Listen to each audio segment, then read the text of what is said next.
My name's Paton Patel, an award-winning journalist who investigates the unexplained and the downright weird. And in this week's Paton Investigates, I am going to look into some very strange goings-on in a very strange corner of Kent.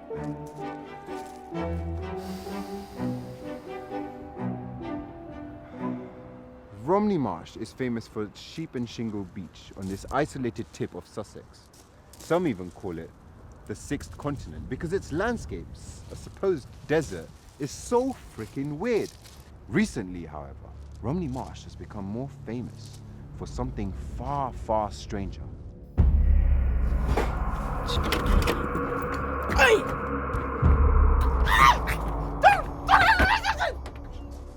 Ever since lockdown, a half-human, half-something else, a disgustingly short hybrid monster walking on two legs has been terrorizing the local residents. And I'm going to find out what the hell is going on.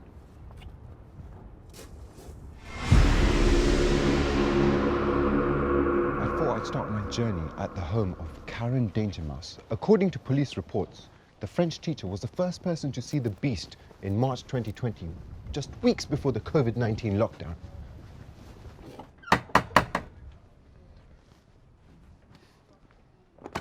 Mr. Dangermouse. It's Dangermouse.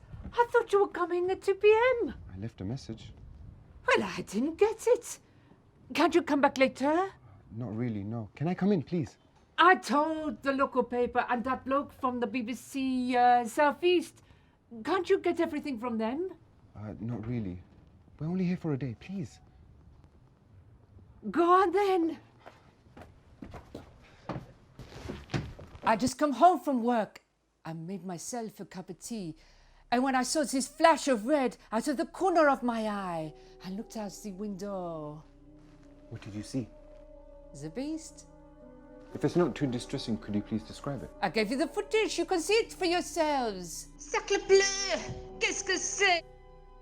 It must have been frightening, though. No, I was bloody furious. We have enough problems with the seagulls messing around with our bins and queue. We don't need more bin raiders around here. I knocked on the window and told it to bugger off back from where it came. And did it? Mais oui! It slunk under the bushes into next door. The next witnesses to have seen the vile creature were stargazers Mark and Maya Johnson from Foxton in Dover, who were parked up in Romney Marsh when they had a terrifying encounter with the beast. Let's hear what they have to say.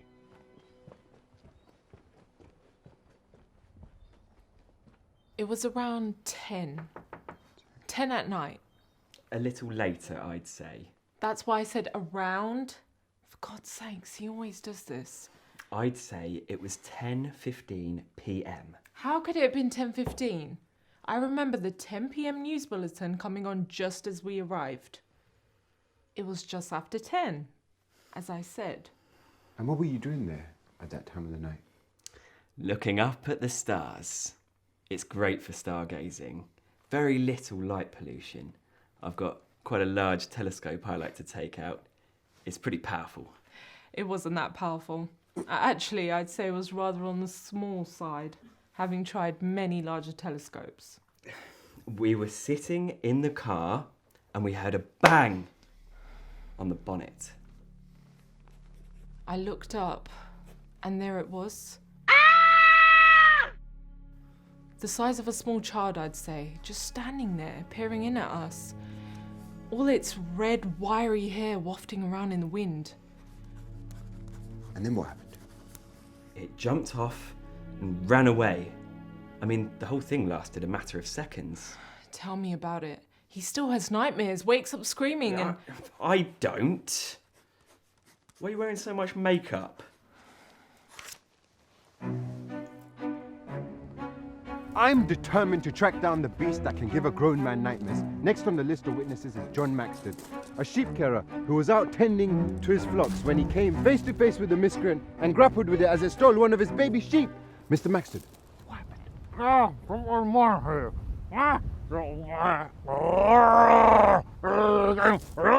Sorry, excuse me 1 second, Mr. Maxted. What did he say? No idea. Would you mind removing the mask? It's difficult to understand. Whoa.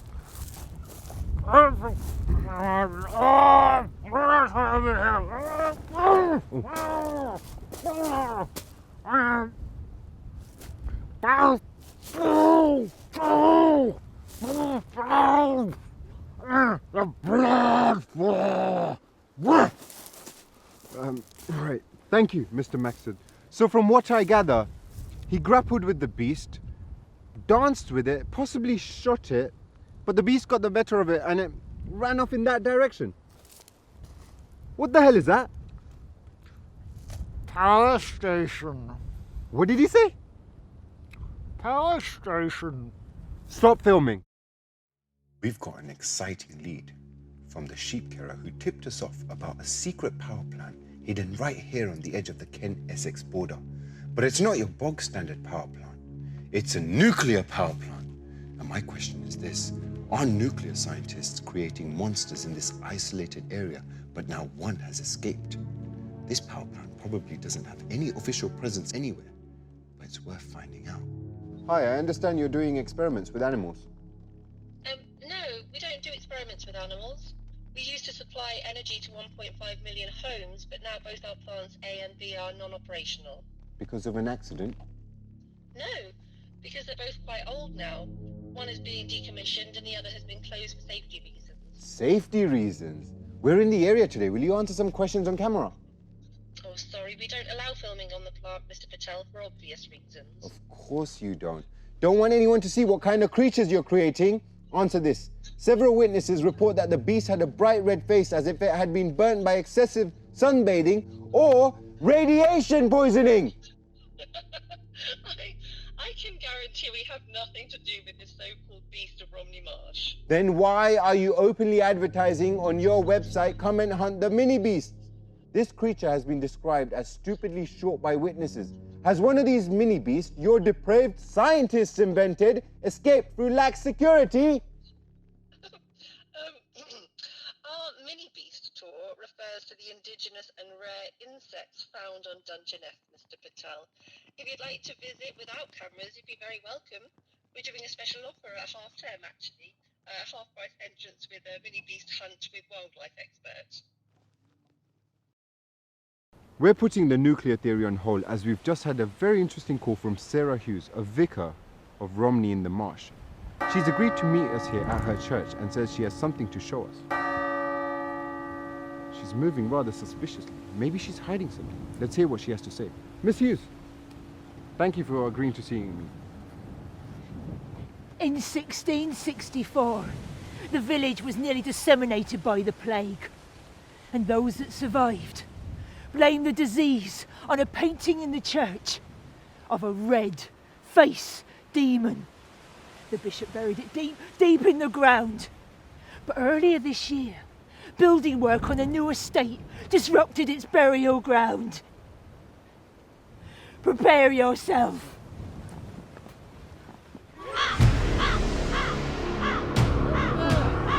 Follow me.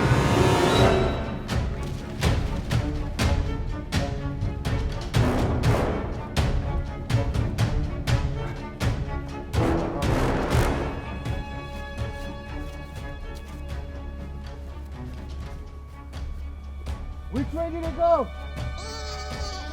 There! It's haunting me!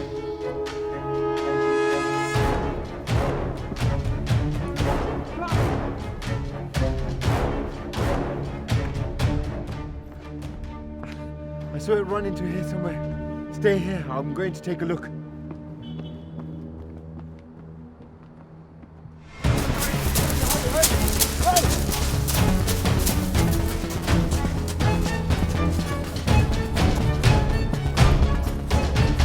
Got it now, come on. It's got to be in one of these ones.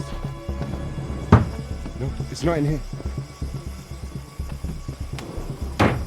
No, it's not in here either. No, it's not in here. Where did it go?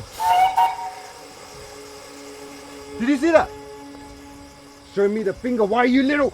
Did you get it? I've got it. Come on.